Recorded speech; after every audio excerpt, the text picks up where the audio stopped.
नमस्कार। Gender issues की अगली श्रृंखला में आज हम संयुक्त राष्ट्र संघ और महिलाएं और उनसे संबंधित विभिन्न सम्मेलन और अधिकारों के बारे में चर्चा करेंगे। गरीबी पर विजय पाने के मौजूदा प्रयासों ने सामाजिक व आर्थिक विकास में स्त्रियों द्वारा निभाई जा सकने वाली महत्वपूर्ण भूमिका के महत्व को प्रतिपादित कर दिया है। उदाहरण के लिए विकासशील विश्व में स्त्रियां खाद्य उत्पादन, प्रोसेसिंग एवं विपणन के 50 से 80% तक एवं लघु उद्यमों के 70% भाग का प्रबंधन करती हैं। संयुक्त राष्ट्र गरीबी उन्मूलन के अपने कार्यक्रम में स्त्रियों के सबलीकरण और अपनी विकास सहायता गतिविधियों के माध्यम से मानव अधिकारों के उपभोग का समर्थन करता है। लिंग समानता और स्त्रियों की प्रगति राष्ट्र के सभी पहलुओं के लिए प्रासंगिक विषय है। महिलाओं की हैसियत पर आयोग the commission on the status of women ECOSOC के अधीन है तथा समूचे विश्व में महिलाओं की समानता की दिशा में की गई प्रगति की जांच व राजनीतिक, आर्थिक व सामाजिक क्षेत्र में स्त्रियों के अधिकारों को बढ़ाने के लिए सिफारिश करता है। 45 सदस्य आयोग ने महिलाओं से संबंधित विषयों पर 4 वैश्विक सम्मेलन का आयोजन किया, जिसमें महिलाओं पर चतुर्थ सम्मेलन बीजिंग 1995 में शामिल है। आयोग इस सम्मेलन के परिणाम स्वरूप गठित प्लेटफॉर्म फॉर एक्शन के कार्यान्वयन की निगरानी करता है। महिला भेदभाव उन्मूलन समिति committee on the elimination of discrimination against women को आर्थिक व सामाजिक विषय विभाग के महिलाओं की प्रगति के नियमित खंडन division and advance of women's DSW का समर्थन प्राप्त है। यह समिति महिलाओं के प्रति सभी प्रकार के भेदभाव पर संयुक्त राष्ट्र कन्वेंशन के पालन पर निगरानी रखती है। 23 विशेषज्ञों की समिति की सिफारिश ने महिलाओं के आर्थिक व सामाजिक अधिकारों, उनके राजनीतिक व नागरिक अधिकारों और इन अधिकारों के भोग को सुनिश्चित करने वाले साधनों के विषय में बेहतर समझबूझ में योगदान दिया है। महिलाओं के निमित्त संयुक्त राष्ट्र विकास निधि United Nation development fund for women UNIFEM एक स्वैच्छिक निधि है जो महिलाओं के मानवाधिकारों, उनके आर्थिक तथा राजनीतिक सबलीकरण और लैंगिक समानता को प्रोत्साहित करने वाले नए ढंग के कार्यक्रम को समर्थन एवं तकनीकी सहायता देती है। यूनिफेम 3 मुख्य क्षेत्रों में कार्य करता है। पहला है उद्यमियों तथा उत्पादकों के रूप में महिलाओं की आर्थिक क्षमता को मजबूत बनाना।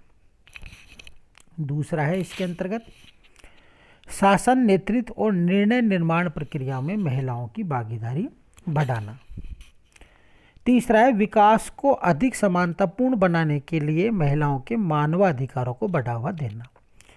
यूनिफेम 100 से अधिक देशों में महिलाओं को अपने और अपने परिवार की जिंदगी की गुणवत्ता को उत्पन्न और उन्नत बनाने के लिए सहायता दे रहा है। यह महिलाओं को लाभ पहुंचाने वाले नवाचारित कार्यक्रमों का समर्थन करता है तथा महिलाओं की पहलों को प्रत्यक्ष तकनीकी व आर्थिक समर्थन देता है।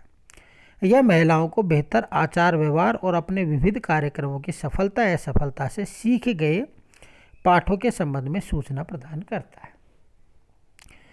स्त्रियों की प्रगति के निमित्त अंतर्राष्ट्रीय शोध एवं प्रशिक्षण संस्थान international institute for the advance of women स्त्रियों की प्रगति एवं 21वीं सदी के सूचना समाज में उनकी पहुंच के समर्थन में योगदान के लिए नई सूचना और संचार प्रौद्योगिकी का उपयोग कर शोध एवं प्रशिक्षण का कार्य करता है।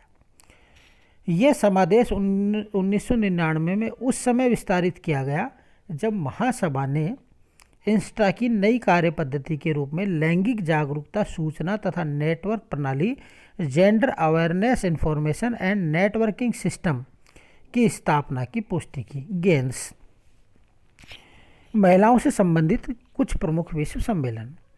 राष्ट्रीय महिला आंदोलनों की शक्ति का समर्थन प्राप्त करके संयुक्त राष्ट्र के सम्मेलनों ने विश्व भर में महिला उत्थान से संबंधित सद्भाव, रुचि और कार्य संभाले। प्रथम विश्व महिला सम्मेलन। प्रथम अंतर्राष्ट्रीय महिला सम्मेलन संयुक्त राष्ट्र संघ का महिला कल्याण के लिए प्रथम प्रयास था। इस प्रयास के साथ ही महिला समाज में अपने उत्थान के लिए जागरूक पैदा हो गई। मैक्सिको सिटी में सन 1975 में 19 जून से 2 जुलाई के बीच हुए प्रथम अंतर्राष्ट्रीय महिला सम्मेलन में अनेक देशों के सरकारी प्रतिनिधियों ने भाग लिया। इस सम्मेलन की महत्वपूर्ण उपलब्धि यह रही कि संयुक्त राष्ट्र संघ की महासभा द्वारा वर्ष 1976 में अंतर्राष्ट्रीय महिला वर्ष और 75 से 84 दशक को महिला दशक घोषित किया गया एवं महिलाओं के कल्याण के लिए प्रथम पंचवर्षीय योजना बनाई गई। इस सम्मेलन में स्त्री शिक्षा, महिलाओं के लिए रोजगार के अवसर बढ़ाने, लिंग भेदभाव मिटाने, नीति निर्धारण में महिलाओं को शामिल करने और समान राजनीतिक, सामाजिक व नागरिक अधिकार देने आदि के लिए घोषणाएं की गई। द्वितीय विश्व महिला सम्मेलन। प्रथम अंतर्राष्ट्रीय महिला सम्मेलन में बनाई गई प्रथम पंचवर्षीय योजनाओं के मूल्यांकन के लिए और अगले 5 वर्षों के लिए योजना बनाने के लिए कोपेनहेगन में वर्ष 1980 में 14 जुलाई से 31 जुलाई तक द्वितीय विश्व महिला सम्मेलन आयोजित हुआ। इसमें प्रमुख लक्ष्य रखे गए। पहला है अगले 5 वर्षों के लिए गुणात्मक व संख्यात्मक लक्ष्य निर्धारित करना, महिलाओं के लिए कार्यालय कक्ष तथा आयोग बनाना जिनका महिलाओं से संबंध हो। तीसरा है राजनीतिक व निर्णय प्रक्रिया में महिलाओं को कानूनन भागीदार बनाना। चौथा है समाचार माध्यम द्वारा महिला समस्याओं व मुद्दों को पेश करने के तरीकों पर अध्ययन करना व उनमें सुधार करना। नेक्स्ट है सरकारी व गैर सरकारी संगठनों के बीच सहयोग स्थापित करना। पूर्ण सामाजिक एवं आर्थिक विकास के लिए सभी को शारीरिक व मानसिक स्वास्थ्य संबंधी सेवाएं उपलब्ध कराना एवं प्रशिक्षण तथा शिक्षण के स्तर पर सभी को बराबरी दर्जा देना। तीसरा विश्व महिला सम्मेलन नैरोबी में वर्ष 1985 में हुआ, जिसमें संयुक्त राष्ट्र संघ के 124 देशों द्वारा प्रस्तुत की रिपोर्ट से ज्ञात हुआ है कि महिला दशक में निश्चित किए गए लक्ष्यों को प्राप्त करने में आंशिक सफलता ही प्राप्त हुई। यह तथ्य प्रत्यक्ष रूप से सामने आया कि अनेक देशों में महिलाओं का दर्जा पुरुषों की अपेक्षा निम्न है, जो एक विश्व स्तरीय जटिल सामाजिक समस्या है। नैरोबी में महिलाओं को आगे बढ़ाने के लिए प्रतिनिधि मंडलों ने नैरोबी प्रगतिशील रणनीति का प्रतिपादन किया और इस दस्तावेज को संयुक्त राष्ट्र संघ के 124 देशों की रिपोर्ट के आधार पर बनाया गया। इस दस्तावेज में वर्ष 2000 तक महिलाओं की प्रगति के क्षेत्र में काम किए जाने की गतिविधियों व रणनीतियों का ढांचा तैयार किया गया। आज अंतर्राष्ट्रीय महिला आंदोलन काफ़ी उग्र हो चुका है। इस बात का पता इससे चलता है कि अंतर्राष्ट्रीय महिला सम्मेलन की सेक्रेटरी जनरल श्रीमती गर्डरूट मोलेंगा ने कहा कि पेइचिंग में हम यह तय करेंगे कि सामाजिक लिंग भेद मिटाने व महिला और पुरुषों के बीच 21वीं सदी में नई साझेदारी के लिए क्या किया जा सकता है। चौथा महिला विश्व सम्मेलन पेइचिंग में 4 से 15 सितंबर 1995 तक चलने वाले चतुर्थ विश्व महिला सम्मेलन में संयुक्त राष्ट्र संघ के 185 सदस्य देशों के प्रतिनिधियों ने भाग लिया, जिनको मतदान का पूर्ण अधिकार प्राप्त था। इसके साथ ही इकोसक के साथ जुड़े गैर सरकारी संगठनों ने भी इसमें भाग लिया। इस सम्मेलन की तैयारी की जिम्मेदारी संयुक्त राष्ट्र संघ द्वारा गठित महिलाओं की स्थिति आयोग को दी गई और इसका प्रस्ताव सचिवालय प्लेटफॉर्म फॉर एक्शन ने तैयार किया, जिसको अंतिम स्वीकृति के लिए इकोसॉक और संयुक्त राष्ट्र संघ की महासभा के सम्मुख रखा गया। प्रमुख उद्देश्य प्रतिनिधि मंडलों की प्रगतिशील रणनीतियों की उपलब्धियों का पुनरावलोकन करना, समाज में ऐसी स्थिति पैदा करना जिससे महिलाओं को आगे बढ़ने में प्रोत्साहन मिले, 21वीं सदी की वैज्ञानिक, तकनीकी, आर्थिक व राजनीतिक विकास संबंधी चुनौतियों और ज़रूरतों का सामना करने के लिए साधन उपलब्ध कराना, महिलाओं को समर्थ बनाने के लिए योजनाएं बनाना। चौथे विश्व महिला बीजिंग 1995 में 189 सरकारों के प्रतिनिधियों ने बीजिंग घोषणा पत्र और कार्य मंच का अनुमोदन किया और पहचान के निम्न क्षेत्रों को निकाला। पहला है महिलाओं पर निरंतर बढ़ता बोझ, शिक्षा के असमान तथा अपर्याप्त अवसर, स्वास्थ्य की स्थिति में असमानता और असमानता तथा अपर्याप्त सुविधाएं, महिलाओं के प्रति अत्याचार, संघर्ष का महिलाओं पर प्रभाव, आर्थिक ढांचों और नीतियों की परिभाषा तथा उत्पादन प्रक्रियाओं में महिलाओं का असमान सहयोग, अधिकारों और निर्णय प्रक्रियाओं में असमानता, महिला उत्थान को बढ़ावा देने पर अपर्याप्त तंत्र, अंतर्राष्ट्रीय और राष्ट्रीय स्तर पर मानव अधिकारों के प्रति जागरूकता और निष्ठा का अभाव, समाज में महिलाओं के योगदान को प्रचारित करने में जनसंचार माध्यमों की अपर्याप्त भूमिका, प्राकृतिक संसाधनों के प्रबंधन और पर्यावरण के संरक्षण में महिलाओं के योगदान के प्रति अपर्याप्त मान्यता व अपर्याप्त समर्थन, बालिका वर्ष 2000 में महासभा के विशेष अधिवेशन में कई देशों ने नई पहल करने का संकल्प किया। हर प्रकार की घरेलू हिंसा के खिलाफ कानूनी व्यवस्था मजबूत बनाना और कम आयु में जबरन विवाह तथा महिला खतना करने जैसे जघन्य अपराधों पर रोक लगाने के लिए सक्षम कानूनी व्यवस्था करना। लड़के और लड़की दोनों के लिए मुफ्त अनिवार्य शिक्षा देने और स्वास्थ्य की देखभाल और निवारक कार्यक्रमों को प्रचारित करके महिलाओं का स्वास्थ्य सुधारने के उद्देश्य व लक्ष्य निर्धारित किए गए। UN women. संयुक्त राष्ट्र महासभा ने 4 वर्ष की मशक्कत के बाद विश्व में महिलाओं की समानता के मुद्दे को प्रोत्साहित करने के लिए एकल एजेंसी के गठन को 3 जुलाई 2010 को स्वीकृति दी। यह एजेंसी विश्व निकाय के भीतर होगी। महिलाओं के अधिकारों और लैंगिक समानता के लिए स्थापित इस इकाई को यूएन वीमेन के नाम से जाना जाता है। एक संयुक्त राष्ट्र संस्था के रूप में यूएन वीमेन को जनवरी 2011 से क्रियाशील किया गया।